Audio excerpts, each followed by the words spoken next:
Hello, and welcome to the Beginner's Guide to Genshin Impact. My name is Azuark, and after introducing the reactions of Pyro, Electro, Hydro, and Cryo, which are known to the community as PEC for short, or sometimes FEC, or PETCH, there's a reason for the order PEHC, which goes way beyond the scope of this video.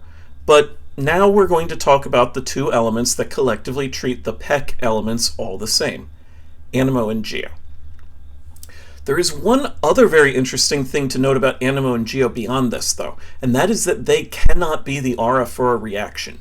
Unless you are attacking an elemental being that is inherently made of those elements, you will never be able to apply Anemo or Geo first and then trigger a reaction with the other element. Thus, you will only ever see Anemo or Geo as the trigger after setting up one of the PEC elements. Additionally, neither of them react with Dendro, which you may have guessed is the topic for tomorrow's final reactions video. On the surface, Geo and Anemo are extremely easy elements to discuss because they each only have one reaction, Crystallize for Geo and Swirl for Anemo. And if I'm being honest, one of them is that simple, except that it's not. And in some circles, the other is possibly the most complicated reaction to talk about, even though the basics of it are really direct. So let's get Crystallize out of the way first. Anytime an enemy with Pyro, Electro, Hydro, or Cryo is hit with Geo, the reaction forms a crystal. If your character comes into contact with this crystal, you'll get a small shield. We've yet to talk about the importance and usefulness of shields, but the quick version is this. Shields have a health total. Any damage dealt has to be applied to the shield first, and then any additional damage goes through. However, if a character with a shield is struck, they will never get staggered, and for some characters this is incredibly important in ensuring they're able to deliver their damage. The damage blocked by Crystallize is not particularly large. Noelle's shield will easily protect you against more, but Noelle's shield only happens once, whereas you could keep producing more Crystallize shields. If you were capable of producing a fresh shield ahead of every enemy attack, you might take some spillover damage, but you'd never get knocked back. However, despite the damage the Crystallize shields absorbs being fairly small, they are tied to a particular element, namely whatever the other half of the Crystallize reaction was. If the enemy had, for example, Electro, the Crystallize produced an Electro shard for an Electro shield. If they had a different element, copy-paste Electro with that element. And shields of a particular element are extra good at stopping damage of that type. For each point of health the shield loses, it blocks 2.5 points of damage. Another way of saying this is that they only take 40% damage against their own element. And I don't think I can milk any more points out of Crystallize without bringing up specific characters or special artifact sets, so it's time to talk now about Swirl. Functionally, Swirl is like Crystallize in that it does a slightly different variation of the same reaction depending on which part of PEC it swirls with. And at a glance, Swirl appears to just cause damage, which it does. Swirl absolutely causes damage, but there's a second effect that is far less obvious. It renews the timer on the aura element. This means you could hit an enemy with Pyro once and then keep swirling, and the Pyro would never run out. In fact, because it refreshes the Pyro, you might even be able to squeeze some melt reactions in there, which weaken but don't fully remove the Pyro, and then re-swirl to reinforce the Pyro for another melt. Of course, the easiest way we can do this is with Electro charged, because, as we learned earlier, Hydro and Electro can coexist on an enemy together. They run down their timers faster than usual, but does that really matter if you're swirling? In doing so, we've created a team archetype called Taser. There were two famous teams comprised of only 4-star characters from the early days of Genshin that were really strong, and Taser was one of them, consisting of usually Fischl, Xingqiu, Sucrose, and Beidou.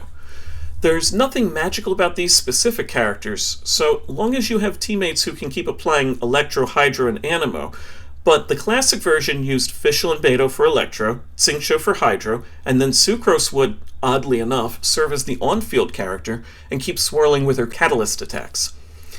Individually, the characters weren't dealing a ton of damage, though all of them are pretty decent, but the main thing is that Sucrose would trigger an Electro Swirl, which would cause Electro Charged, and then she would trigger a Hydro Swirl, which would also cause Electro Charged.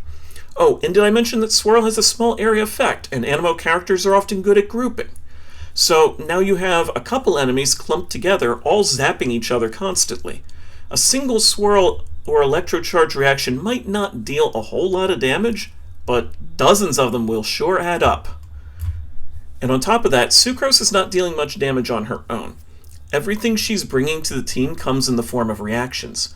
So guess what we're going to make sure she has plenty of on her artifacts? That's right, we're ignoring the conventional wisdom of getting attack and crit in favor of just stacking lots and lots of elemental mastery. This is, in fact, just the tip of the iceberg where Swirl is concerned. If you talk to theorycrafters, they will regale you for hours with the myriad of things you can do with Swirl, especially as it pertains to the 5-star artifact set Viridescent Venerer. I'm not big on talking about artifacts, especially 5-star artifacts, this early on in your adventures, but VV is a special case. If you have an Anemo character who might conceivably be swirling an element, you want to have this set on them, usually with Elemental Mastery, because it will ramp up the damage considerably. There are a lot of really advanced techniques here where players figure out ways to swirl multiple elements, including Pyro or Cryo, and it leads to some really tricky gameplay tech. But if your AR is below 35, you can't have access to Viridescent Venerer anyway, so don't worry about that for right now. Just file it in the back of your head for later. Oh, right. I've mentioned it a few times, but I should probably explain what theory crafting is. It's a common enough term that's also seen outside of Genshin, but because there are so many numbers and equations swirling around under the hood, it's not immediately obvious to most players what the most powerful things they can do are. However, because there are always going to be some people who live for math or who enjoy squeezing every drop of power they can out of their gameplay, those people look into how the game works and analyze the formulas, the options players have in front of them, and try to theorize what ideal gameplay looks like, both in terms of what you could do to get the most out of your current team, and to decide which characters and equipment are better than others. There are some renowned theory crafters out there who have done a lot of the analysis the community relies on, and the foremost group out there is Kachingmains, or KQM for short. Just Google KQM, they'll be the first hit. They write guides on basically every character. Just don't expect those guides to be tailored to newer players.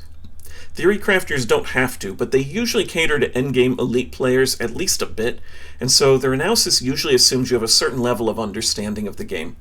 I don't necessarily recommend looking at theory crafting until you're a little more seasoned at the game, or unless you're eager to see what the game might look like for you down the road, but in many ways, assuming their analyses are correct, and you absolutely shouldn't trust something just because you read it on the internet, the people who do theory crafting are among the most knowledgeable people on the game itself. But I promise you won't need a PhD in elemental gauge theory to be able to grasp the basics of reactions and how to make use of them, even though we still have Dendro to talk about tomorrow. So thank you for watching, and I hope to see you in the next one.